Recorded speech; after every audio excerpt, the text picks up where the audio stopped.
Video kali ini saya nak tunjukkan macam mana cara untuk kita buat masakan gambas menggunakan Thermomix. Jom kita buat.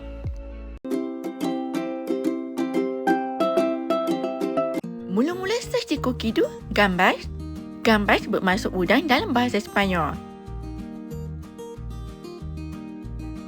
Kemudian tekan start. Masukkan bawang putih. Kemudian masukkan cili flake. Tutup dan kisar selama 3 saat, speed 7. Dah siap? Keep down guna spatula. Kemudian masukkan olive oil atau minyak masak. Masukkan sedikit garam. Masukkan serbuk paprika. Tutup dan tumis selama 1 minit suhu 120, speed 1. Dah siap? Masukkan udang yang dibuang kulit.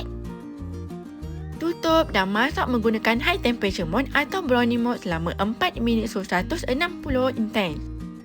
Dah siap? Mudah kan? Anda juga boleh tambah masa memasak jika udang belum masak sepenuhnya. Elok je kan?